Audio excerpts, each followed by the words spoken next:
Hello, Sagittarius friends. I'm Annie Botticelli, and welcome to my Sagittarius March 2025 Astrology Horoscope Forecast. I'm calling the theme of this month Golden Fate Triangles, and we will get to that. This is probably going to be one of the most intense months of the entire year. We have two eclipses. One of those eclipses is the very powerful ending to a 2-year cycle of Aries-Libra eclipses that we've had since early 2023. Plus, Venus is going in retrograde. We have Mars recently awake, and our ruler Jupiter is still regaining speed from being dormant for so long.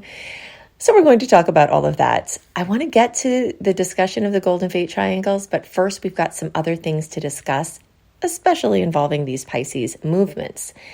This is for you if Sagittarius is your sun sign, your moon sign, your rising sign, or any other Sag placement you're listening for. What I'm going to talk about here is part of your astrological picture. And very late degree Sagittarius friends like me, so like 23 degrees through the rest of the sign, or birthdays like December 15th through the rest of the sign, I suggest you additionally listen to my Capricorn report, as your very late degree friends will benefit from both readings.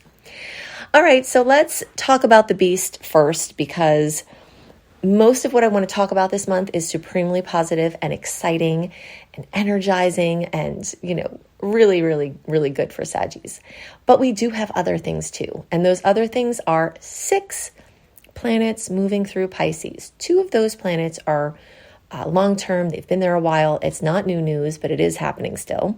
One of those placements just recently in recent months got there and will be there for a couple of years.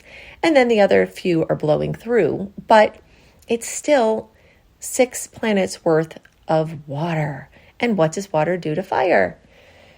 It puts it out. Okay, so unless you can, unless you're completely out of control and you need to be managed, which does happen to fire placements sometimes, right? Then, a lot of times we experience these Pisces energies as yuck, okay? Because it is everything against what we're trying to do. We're excited, the water puts us out. We're motivated, the water puts us out.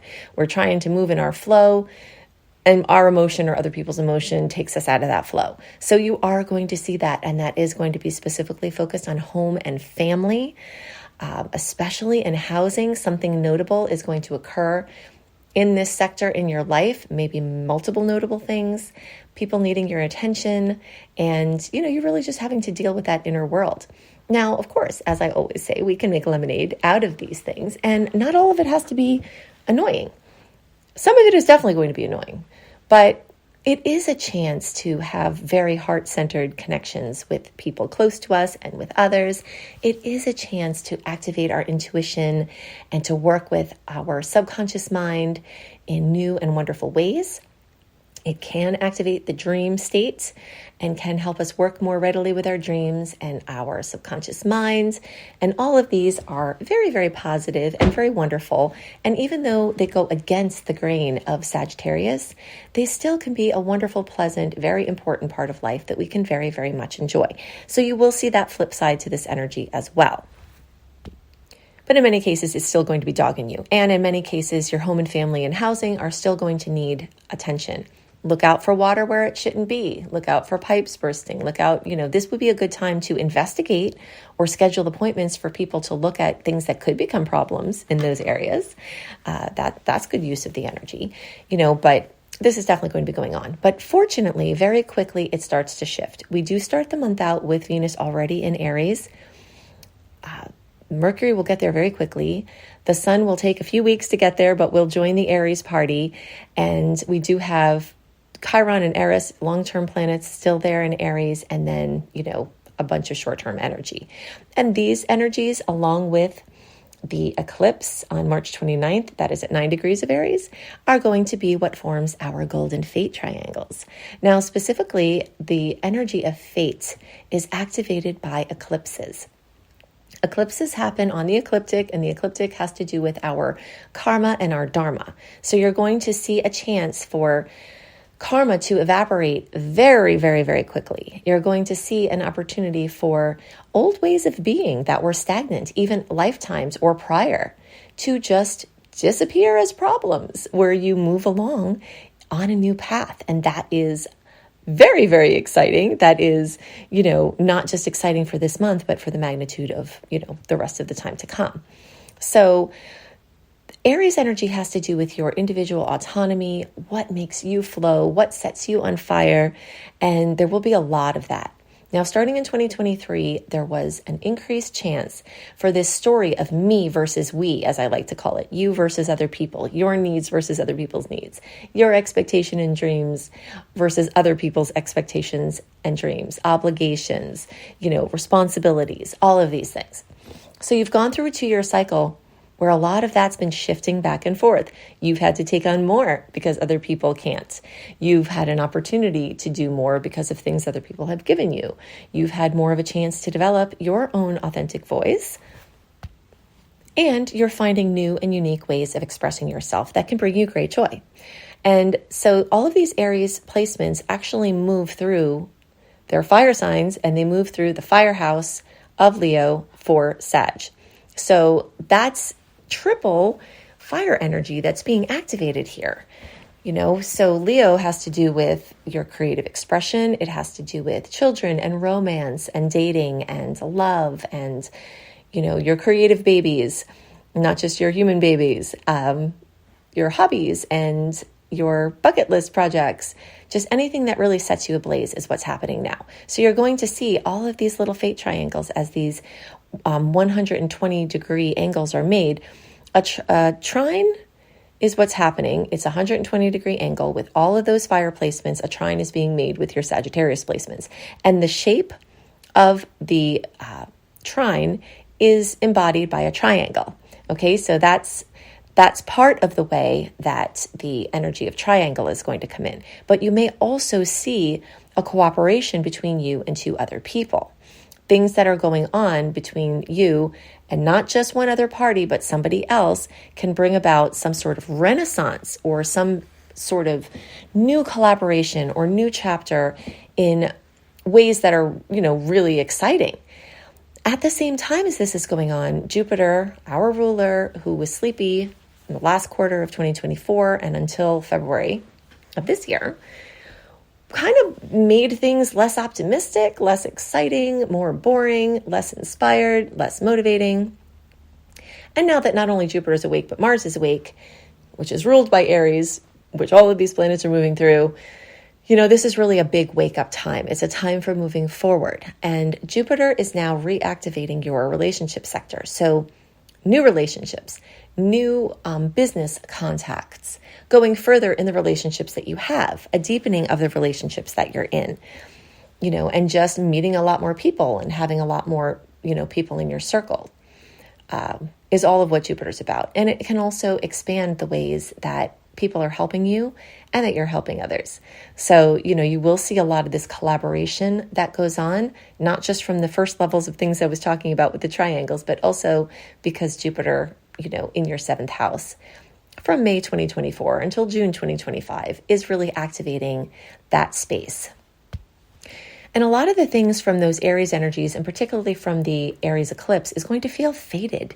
It's going to feel like, either involve someone that's clearly a soulmate relationship to you or someone important to you, or put you on a path of doing something that clearly you're supposed to be doing or making headway on that path. So you will see the hands of fate, the hands of the divine, very busily at work weaving at this time. And all of these things are in really great angles. Now, remember, we're looking at one chart. You have many different placements in your chart. Eclipse time can be very dramatic and not positive and not have this welcoming energy that I'm talking about as well, because you are more than just your sun sign, or you are more than just whatever Sag placement you have. But we're looking just from the Sagittarius placement and Sagittarius chart perspective. Okay, so something else that's going on, Mars is waking up. Home, family, housing, real estate things may wake up. As I already talked about, all of those Pisces energies flood, hopefully not literally, but that could happen too. Be careful. Your home, your 4th house of home, that's where the Pisces placements are for Sag. And now with Mars waking up in the sign of Cancer, which rules that 4th house, it's showing us this forward movement. It's showing us that you've been in something for a while and now it's moving on from it. The Pisces placements may show us that the thing that you were in for a while was something that you liked, and the moving on might not be the thing that you want, but it is the thing that is happening. And, hopefully the other positive energies can help offset this, and that lemonade will come from any lemons. Some of the things that happen from this situation may be hard at first, but may, then turn out to have blessings. But either way, you'll see your motivation and your ambition starting to rise from Mars being direct. Now, at the same time as Mars and Jupiter are waking up, Venus is going to sleep. But Venus is going to spend the predominance of its retrograde cycle from March 1st until mid-April in fellow fire Aries sign. So I expect lots of blessings from the past for Sagittarius, lots of chances to go back to things that you loved and that you enjoyed, lots of fun to go back to with things with your children if you have kids, or in projects involving children. And, you do have to be careful of certain things in Venus retrograde. I actually have a ton of Venus retrograde sources. You can just search for Annie Botticelli Venus retrograde. I think still my Venus retrograde video is my most watched video. That's from a while ago. So if you watch it and you wonder where my hair is, I had cut it super short at that time, but that's not a new thing. That is an old video. But yeah, so definitely get up to speed on the Venus retrograde cycle, because we can't cover all of that here, but you will be rethinking, reconsidering, and having to go back over money and finances, love and relationships, self-esteem, financial consciousness, and design, and your own appearance. So this could bring you back to a look that you loved. This can bring you back to some design element that really worked for you that you had changed, that maybe you change back. It's not necessarily a great time for brand new long-term Venus-related missions, but short-term Venus-related experimentation that is new is very much supported. Promos are amazing at this time. Anything going back to old clients or old people that you knew and doing something that you did before can work out really well. Now, one last thing to talk about has to do with the lunar eclipse at 23 degrees of Virgo. And this is the second in a cycle that lasts from the end of 2024 into 2027. This is long. And this is featuring home and family for Sagittarius, because Pisces energy is in the 4th house, Virgo energy is in our 10th house, and that's what's being activated. So every 6 months from now into 2027, we're going to have drama, for better or worse, chances to change and shift and clear karma with home and family and ancestry and our work, what we do in the world, with our parents, with our lineage. So one of the great things about the eclipses is that negative karma can evaporate in seconds. And we can be very surprised at how something is so new and fresh after a lifetime or more of a certain pattern. Those things can be cleared out very quickly, and our new dharma can be instituted very rapidly. But sometimes it also brings up levels of clearing out karma, and sometimes that does not feel very good. So you will see in mother, father, in home and work and employment, in, these energies are shuffling around. And specifically the lunar eclipse in the days around March 13th or March 14th will be putting an ending in something in this, a parental sector, could be a father sector. I see a lot of strong-willed or single moms show up here as well. Somebody who is basically a skeleton for you is what I like to say Capricorn represents. Gender does not have to be relevant. Traditionally, it was. We don't need to do that anymore, because we know now that anyone can be a skeleton in our lives. So you may see an important authority or care figure have an ending of some sort to your relationship, and it move on into a different chapter. Now, remember that while this month we're having the eclipses occur, these storylines have been in effect for the times, the cycles I've been talking about for the different years of these cycles, but then also at the end of January awakened this particular eclipse cycle. So, end of January, we started to get news about what was going to happen here. February it got stronger. March may be the time where it actually happens. And then April into May, we're still getting news and information and changes about what this is going to be. If you want to see more and don't want to miss anything from me, go to anniehelpsyou.com, Sign up for my free email newsletter. I'm posting weekly reports for current astrology, new moon and full moon, and the monthlies. So I know that because I have so many subscribers and the vast majority of my subscribers are not watching all the videos, I know that you're not getting informed. So if you want to not miss anything from me, if you sign up at anyhelpsyou.com, you'll get my weekly newsletter that has my current content. Also, if you love astrology, you want to learn, and you even maybe want to learn to earn money from astrology by doing it professionally, I am your girl. If you think I put a lot into my free resources, you should see what I put into my astrology certification course, which has $1,400 worth of epic promos right now. So you can see that at beastropro.com, beastropro.com. I hope you have a wonderful month, and I'll see you soon. Bye.